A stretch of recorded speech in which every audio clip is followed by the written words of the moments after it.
Shalom Aleichem. So we're going to be delving into the Noahide laws today. This is more of an introductory piece, and the halachot that we'll be learning are based on Rav Uri Shirki's book, Brit Shalom. And this shir, this class, is meant both for aspiring Noahides, or Jews who want to know the laws so that they can educate others about the matter.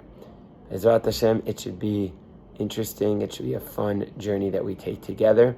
Any questions, feel free to reach out to me. Okay, halacha, law number 1. The creator of the universe singled out the uniqueness of the human species from all created beings. As the Torah says that Adam was created in the image of God.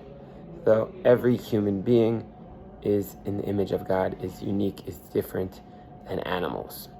Beautiful. This is based, of course, on Genesis 9:1-17, the story of the covenant that God makes with mankind after the flood. God said to Noah and to his sons with him, saying, "And I, behold, I am setting up my covenant with you and with your seed after you." So we see there's a covenant with all mankind, not just with Jews.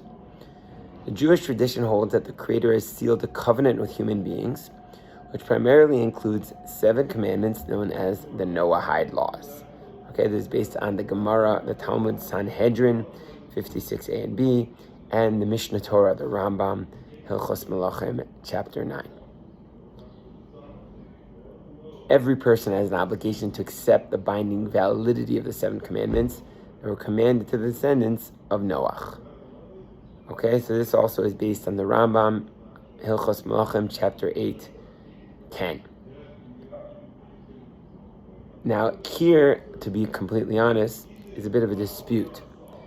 The way that Rav Shirki is framing it is like the Rambam, where this is basically a religion, and this religion is from Sinai, and the constitution of the religion is the 7 Noahide laws. As we'll see, the laws are religious categories, and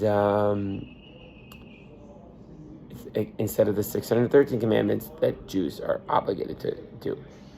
However, Rav Nagen, who's an amazing rabbi, a friend of mine, argues in a tradition article that it's less that these are 7 laws of the religion, rather these are 7 kind of obligatory things that mankind needs in order to not go into oblivion. That's why it's mostly about the don'ts. But he understands this not to be the essence of the religion, but basically the backbone of what not to do, that everyone just needs to do in order for the world to not go into chaos. But not that it in of itself is enough for one's religious, spiritual life. I believe Rav Shirki seems to be kind of finding a middle path, because we're going to see he tries to put into the halachot that we're going to be learning not just the don'ts, but also some do's and spiritual stuff. But let's learn it together, and then you'll decide for yourself. Aside from accepting the validity of these laws, each person must actually observe them in practice, right? Makes sense. Not good enough to just recognize that God gave us these laws. You have to actually do them. Obviously, all of this is work on the assumption that the Torah is true, that God revealed himself at Har Sinai. If one doesn't really believe that, then none of this is going to add up. So, obviously, if one's not there, there's so many books and endless information out there on that topic. If you're curious about some of my recommendations, reach out. Maybe we'll make a separate video just about amazing books and articles and videos. I myself have quite a few out there which indicate the validity of the Torah and mitzvahs. Whoever does not accept the Noahide laws and observe them is referred to in rabbinical literature as a goy, or foreigner, meaning that's a different category, as opposed to someone who's a Noahide, who would be considered, as we'll see, a chaside umos olam, righteous of the Gentiles. Whoever accepts and observes these laws is called a Noahide, as Ritva writes.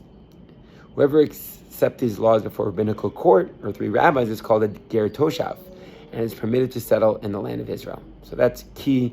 In order to live here, you need to accept upon yourself to keep these laws. And there's even now a court that Brit Olam has set up with a specific text and procedure for anyone who wants to take that upon themselves in order to get that status of a ger toshav. Please God, when the state of Israel is run only by religious or primarily by religious forces, that will probably be in place for all anyone who wants to live in this holy land. Whoever accepts these laws out of recognition of the truth of the Torah of Moses as transmitted by the children of Israel is called a righteous Gentile and is a portion of the world to come with the Jewish people. So there again, that's based on the Rambam, that if you accept these laws, you're considered a righteous Gentile and you have a portion in the next world. Whereas I believe Rabbi Nagan might do it more as long as you're following the laws, then you already are considered a righteous Gentile. But the Rambam asserts that you need to recognize it in order to get that portion in the next world. Probably worth banking on the Rambam, if I were. Why not? Rambam's Paskins rules, and we have an understanding that the way that the great rabbis rule, that's the way that it's accepted in the heavens. 9, whoever accepts these laws not out of belief in the Torah, but as an intellectual or ethical imperative is called a wise Gentile. So that's, again, the Rambam saying, if you believe it because it's good, you're a great guy, but you're not considered a righteous Gentile. And you don't have a portion in the next world, at least not to the same extent as Jewish people. There are other opinions, other Rishonim, other authorities, but this is the opinion that Rav Shirky believes is correct.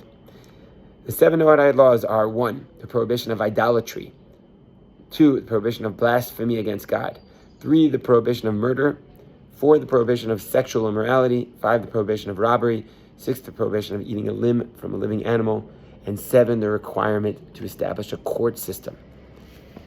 That was based on the Gemara, again in Sanhedrin 56a and b, if you want to go more in depth.